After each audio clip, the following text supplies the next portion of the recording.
I guess first off, I mean, it's been hard for you to focus on your fight. You got all this wrestling going on, man. I imagine that's been taking up your time. Yeah, I tell people all the time, it's like I'm a fighter, but man, I spend like just as much time coaching wrestling and being there for my kids and stuff as I do fighting. So, but I really enjoy it, man. I wouldn't want it any other way. That's awesome, man. Well, so let's talk about your fighting career. I mean, obviously you had to withdraw earlier this year with the injury. What exactly happened? A rib injury, I believe? What exactly happened? Yeah, when I was younger, probably like 15, I suffered a rib injury.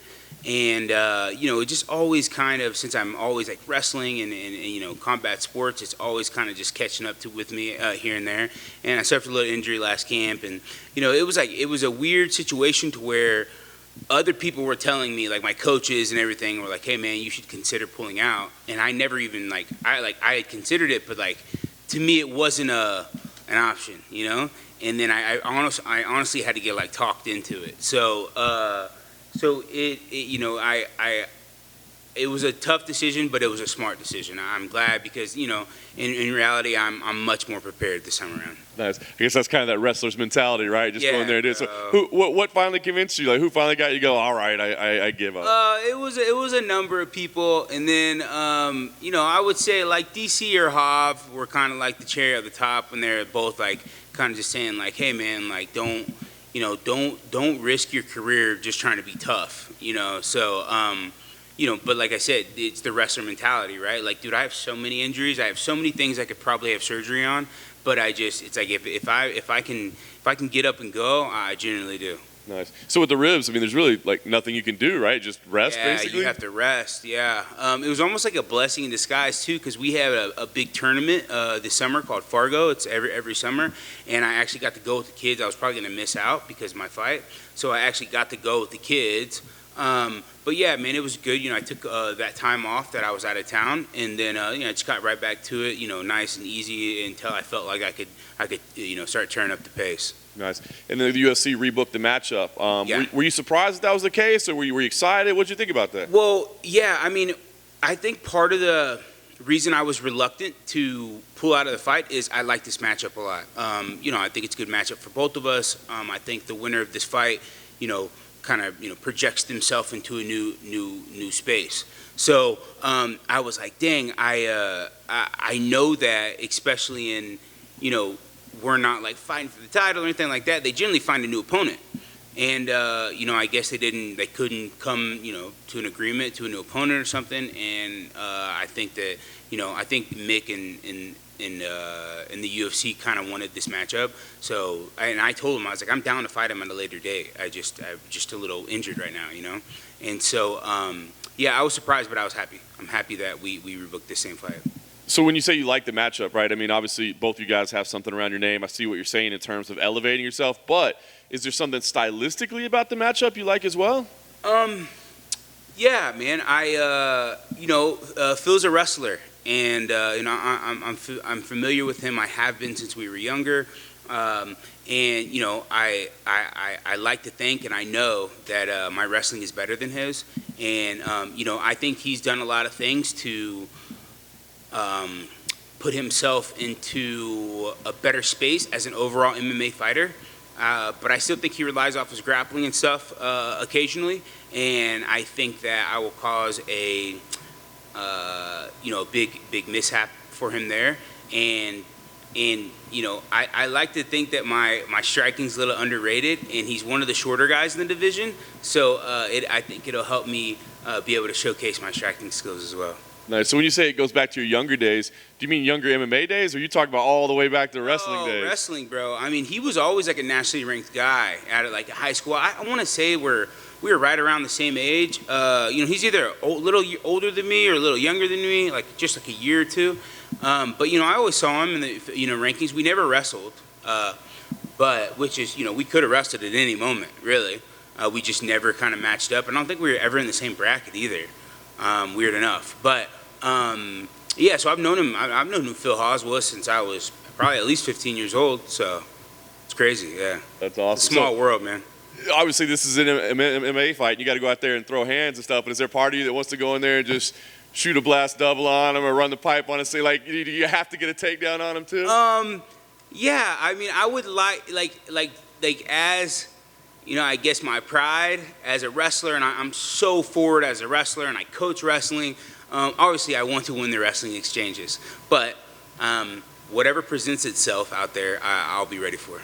Nice. I guess last thing for me, what is the goal here overall? I mean, I know you still have a real passion for wrestling, but I mean, are you all in on MMA at this point? I mean, is it like win and get attention and start running for the title, or is this just, you know, take some fights here and there? I mean, what is the goal right now? My goal is to live a comfortable life. Comfortable in the sense that I did the right things to put myself to live a comfortable life, and with fighting, you know, obviously the gold belt sounds awesome, right? Yeah. Do I want to make a run for that? Absolutely.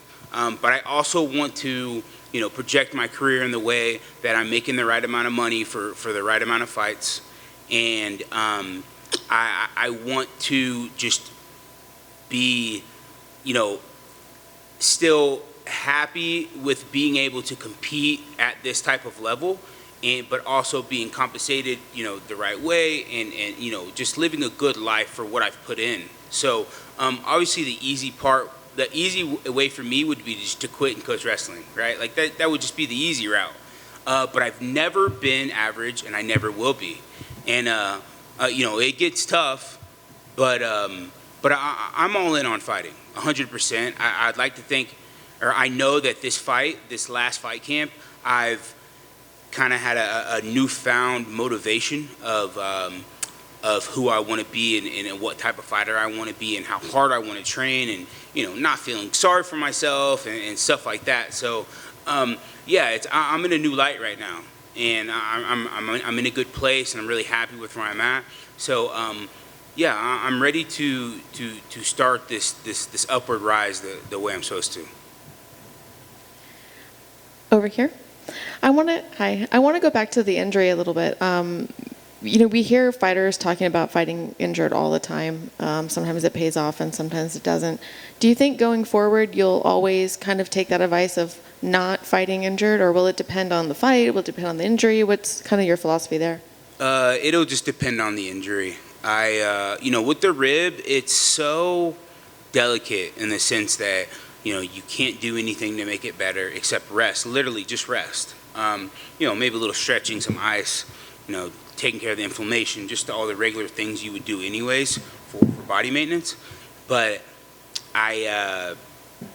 moving forward, I will probably, I'm generally a pretty good judge at how my body feels and what I need to do to be able to compete, just because I've been doing it since I can remember, right?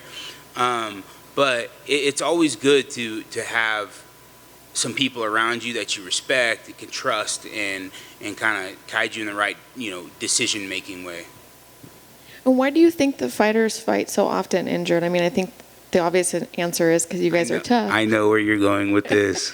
Or you think I'm going? Because they're broke. Everybody's broke. Yeah, I think a lot of people fight because they're broke.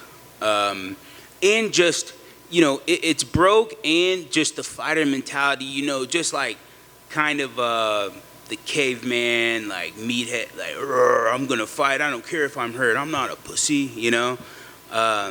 So it's such a gray area in if can you fight, like can you really fight?